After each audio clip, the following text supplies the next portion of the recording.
Have you heard? Atlanta has just become a buyer's market. We're going to go over like what this means for buyers, for sellers, as well as for real estate professionals. Also, we're going to talk about the election and who actually buys. Does anyone buy while going through an election time? Plus, apparently, Cybil is now overseeing mortgage rates. We will discuss what direction mortgage rates are heading to. My name is Ming Richardson. I'm the compliance broker for Maximum One Realty and Realtor Partners. And my name's Alan Richard. I'm the managing broker here at Maximum Realtor Partners. We do the real estate backstory every week where we kind of go over the comings and goings, all the things happening in the real estate market here in the Atlanta area. So we want to jump right in and talk a little bit about rates, just kind of because, like Ming said, Mm-hmm. it's like Cybil is overseeing. We saw this huge drop, or not a huge, but we saw a pretty significant steady drop right up until the point when the Fed actually dropped the federal funds rate by 50 basis points.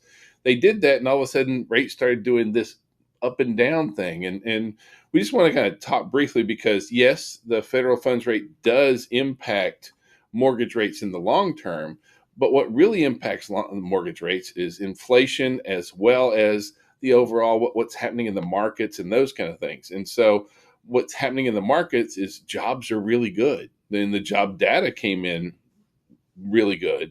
And then our CPI, Consumer Price Index, came in a little bit hotter than what everyone's thinking. And so that kind of made the markets kind of do this. But anytime that you look long term at, especially at mortgage rates, like you'll see them move up and down, that kind of stuff. But the daily jumping up and down kind of thing, that's what we're kind of going through right now. We know that mortgage rates are going to be dropping as we progress through the rest of this year and into next year. We have several more rate cuts coming. The Fed has said as much. I mean, like very clearly that more rate cuts are coming. We know that inflation is moving in the right direction. Correct. So we have a lot of positives going. So we just want to make sure that folks aren't just overly reacting too much crazy because we have seen the rates jump up over the last couple of weeks. However, it really hasn't impacted our mortgage rates. I mean, that hasn't impacted our pending sales yet. Overall, our Yeah. purchase, yeah. Well, but and it does, like we're heading into a very strong time of year right now, so it really is very good. The mortgage purchase application index is holding steady. We're actually higher this year than we were last year. Now, granted, last year was the worst, and and I am glad to see us up over last year. I know that rates can seem high, but right now interest rates are a full point less than they were just a year ago. So like right now we see there is still a ton of positives going on in our market Correct. right now. So if you are buying, looking, advising your clients, that kind of stuff, we do recommend that you shop rates because we're seeing some pretty significant like fluctuations out there in the market, right? And just remember, lenders are different. Each one of them acts differently Yeah. depending on their corporate policies. And sometimes some will charge an origination fee, some will not, and some will disguise that in discounts or points buying. So, just and I understand buyer doesn't understand that. For them, it is about how much do I have to bring and what is my monthly mortgage payment. Yeah. So having that preferred go to great lender, that's what's really really important right now. You're going to see rates move up, move down. There's going to be a right time when it is to recommend a lock in for your with your clients, that kind of stuff. But just don't freak out. Market fluctuations are like these little ups and downs. That's really pretty normal kind Absolutely. of thing going on. So. All right, we are in an election season. Anytime you're in election season, people tend to lose their ever loving minds, right? And so, It gets too polarized sometimes. yeah, and so we're definitely not going to. There's nothing political about what we have to say. We don't lean left, right. We just lean towards real estate, and so we're very There you go. positive that way, right? But there is some new data. So Redfin did some analysis and some polling and found out that about a quarter of first time buyers are waiting until after the election. And I'm not sure that that's a really great advice. I know that anytime we're in election, it's a very polarizing time, right? And I don't care if you lean left, you lean right. The news is bad. It's always bad. This is terrible, and we're going to fix it. And this is awful, and we're going to do this about it, kind of thing. So it's very easy to feel kind of down and kind of kind of a bummer, that kind of thing is happening anyway. However, we have some of the best inventory. We're going to show you and talk about the fact that inventory is rising. Now's a really good time, and we are seeing, where interest rates, yeah, they're fluctuating, but they're in a, they're a full percentage point lower than where they are. If you wait Absolutely. until the market comes in, then we're going to have higher prices and less properties to deal with. So like I don't think that that's great advice to wait. A lot of our first time buyers are waiting. We have a lot of folks that want to see how the election is going to impact their ability to buy and see, and as well, like will these policies come into play and these kind of things. Couple of things, like we've been in business for a A long long time. Yeah, time. there's a lot of salt and not as much enough pepper going on here anymore. And so we've worked through uh, Republican presidents, Democratic presidents. We've done well with a Bush. We've done great with an Obama. We've done great with I mean with Bill Clinton. We like they're not determining our outcome, and they shouldn't necessarily determine your outcome either. If you're waiting for a government policy or something like that, if you think that And somebody just somebody in office is going to help you buy this house, that's just not Just reality out remember, there. anytime you have a down payment assistance, there's always string attached. There's always a Yeah, stipulation or a limitation to where um, you will, whether or not you get that assistance. yeah. So, while we understand you're waiting for that $25,000, Hmm. but I'm telling you, there are going to be string attached, Yeah. and not everybody's able to take advantage of that. So, let's do the smart thing. Just save up and listen to your lender and what you need and move on. Because when you wait, like everybody else, when it's available for you to purchase, just think about it. The floodgates are going to go open and you're going to compete with other people that is in the same similar situation as you are. Well, and let's just look at what's happening in the market right now. Because right as we sit here at this moment, we have a very unseasonable rise in inventory. The number of homes for sale that we have coming on the market are much higher than we've had. I mean, first of all, they're up significantly right now, especially here in Georgia. Total inventory, like number of homes on sale this year versus last year, is up 52% this year over last year. And not only that, our active listing is greater than new listing. What does that mean? That means that there's more house in inventory on the market. Well, it is, but that means that the houses coming on the market are actually going off the market a lot faster than some of the other homes on Hmm. here. We're seeing where the homes that have been on the market for a long time We're doing price reductions. really are. Overall, we are seeing where prices are moderating. They're not getting. We're not seeing where the rate of appreciation is dropping. We're seeing where it's just leveling off. It's Yep. becoming much more affordable, and the amount of increase in there. And let me tell you, 58% of agent indicates seller has the most trouble selling the right price in today's market. See, 58%, y'all. yeah, I mean, like two out of three agents are saying, look, the biggest challenge that my sellers are having is in setting the right price. And so we want to talk about this just a little bit because as a real estate professional, first of all, we realtors, we need to make sure that we're doing a comparative market analysis or an equity assessment. And we want to be able to show our sellers this is what other buyers are willing to pay for homes similar to Correct. yours in this area, and be realistic about the data. This is not the time to be like, well, I know this market and I should be doing this. No, this is the time to use a comparative market analysis and say, here's the house down the street that sold for Hmm. this much, and here's the house over here, and this one has your same floor plan and it sold for this. Therefore, this is a price that the market is willing to bear.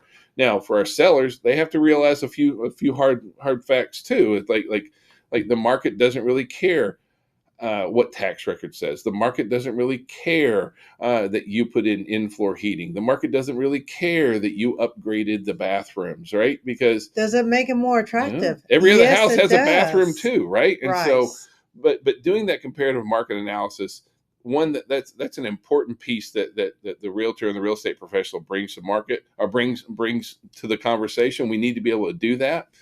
But the thing that sellers have to Just understand remember, if the price is not it compelling, ain't selling, right? If it and ain't compelling, that it is ain't the selling. bottom Let's line. get that, adopt that, right? Because if the price is not, I mean, like the days of, you know what, I'm going to throw this home out here at this price, and anybody's willing to pay this price, that's just going to be gone. That's not what's happening right And now. according to Lawrence Yon, the chief economist for NAR, Yeah.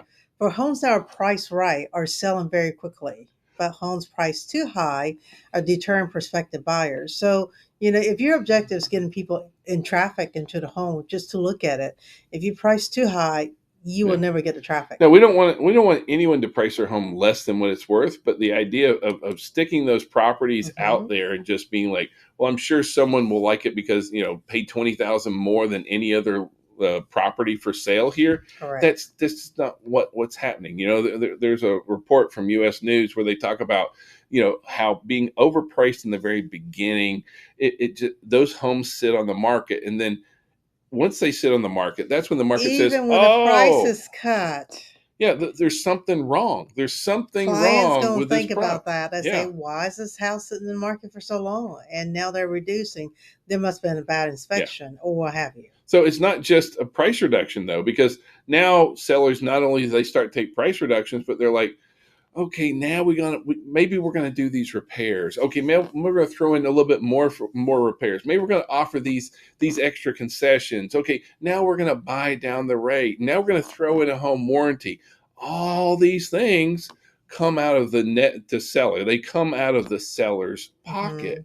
Whereas if you'll just come out of the market onto the marketplace at the right price, you don't have to take costly price reductions. You don't have to take throw in a home warranty and throw in this and throw in that. Because all this being said, yes, we have more inventory sitting on the market, 54% more. We're still down about 22% from where we were pre COVID. Now we're seeing, yes, higher days on market. All that's moving forward. However, a third of our properties are still under contract in 2 weeks. Yes. And so like those good properties in good areas priced right, those properties are moving Very very quickly. quickly. Absolutely. So we are seeing overall property value appreciation at a much more modest rate, I'd say. Right? I mean, we're here in Georgia. Is no longer double digit. Yeah, we're So that's not the case anymore. and so that's another thing that our sellers have to realize. Our sellers have gotten very much used to, especially here in Georgia, over the last 3 years, we've had Mhm. over 50% property value appreciation over the Yeah. last 3, 4 years. And so that rate of appreciation, that's not normal. It isn't. Properties appreciate at 4.4% a year for the last 50 years. That is normal. That is what we're into right now. Absolutely. And so, just this past week, actually, Zillow and love them, hate them, whatever. Zillow is a huge Right. data company, and they came out and they went out with their Zillow home value forecast for the entire U.S. And overall, looks to be much more moderate here in Georgia. They're looking at Georgia being somewhere in the 2 to 3% property value appreciation range. I think that's pretty healthy. It's putting us back into a more normal area of appreciation. That's a really good solid place for us to be as we move forward, kind of thing. I mean, don't get me wrong, everybody wants their house to be worth more, Oh, but absolutely. like modest appreciation is still appreciation, and for our buyers, And listen, like that. just because we're not having double digit appreciation does not mean you're not building equity. So Yeah. over time, that single digit will become double digit. Yeah. Well, the other thing is, in addition to issuing out, putting out their value forecast, they also went through and said, "Hey, baby, you're kind of hot." No, what they said was, "What are the hottest markets in the U.S.?" And they went through and first of all, they broke out just the United States and said, "Is it a hot sellers market, a hot buyers market, or is it neutral?" And overall, nationwide, we're moving into kind of a Neutral neutral ground neutral now. ground.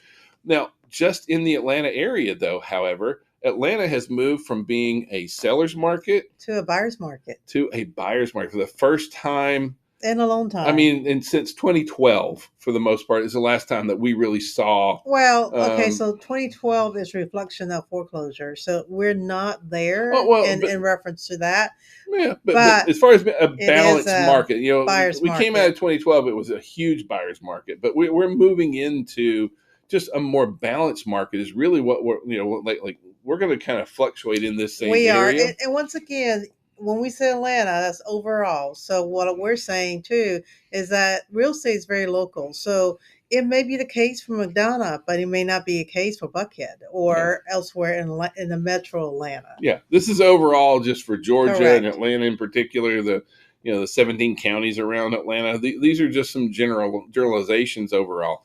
We are seeing a shift into, and it's highly dependent on price, those kind of Hmm. things, but being more of a buyer's market, and for a lot of sellers, they haven't experienced that. For a lot of buyers, they've not seen that, and for a lot of real estate professionals, yes, we've been around a long time, going back to the whole salt pepper thing.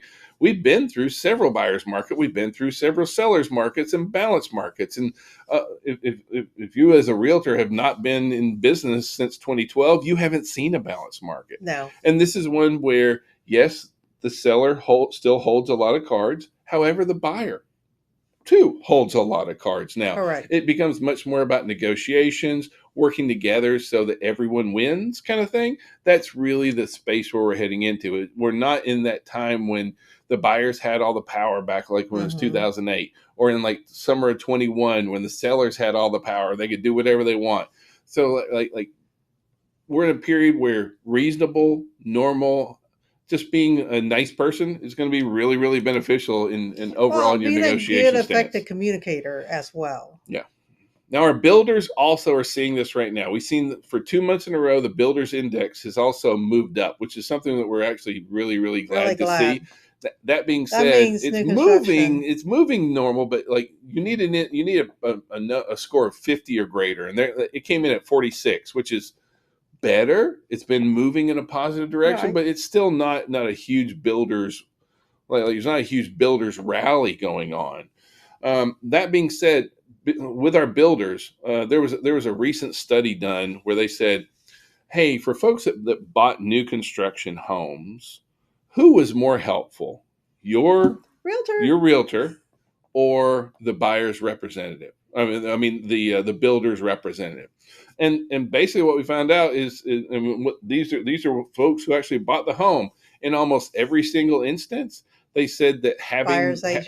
having their agent was important to them Correct. overall. That having that agent helped them make the decision better, a better informed decision, kept them informed all the way And in there. smooth the process. Yeah, they felt that their agent had their best interest at heart, as opposed to and I'm not taking anything against builders reps. We, No, we, no, we no, no, love no. builders Absolutely reps, not. but they know that the builders representative works for. The builder. Yeah, exactly. Also, they felt that their buyer's agents, that they let them know about things that they would have missed. They would, and that's so true. There's So, so many hidden things in new construction in there. so the buyer's agent basically was an advocate for the buyer, and for them that was very helpful. Yeah. So what we're saying is, if you are a buyer, you want to have representation through the whole process. If you are an agent and you are a buyer, if you're doing buyer representation for new construction, understand how important that really Correct. is for you. That we have a lot of buyers that need these kind of services, and how amazing of a benefit that this really is to help walk somebody through the whole new construction environment. So if you need us, please call, text, smoke signals. We do a lot of training, a lot of education. You can find our training calendar at mx, the number one training.com. And just remember, if you haven't taken any code of ethics before this year, because the cycle ends this Mm-hmm. year, Yep. we do have one coming up on Tuesday in our McDonough office. So come and join All us. right. Have a great week. Bye. Thank you. Have a great day.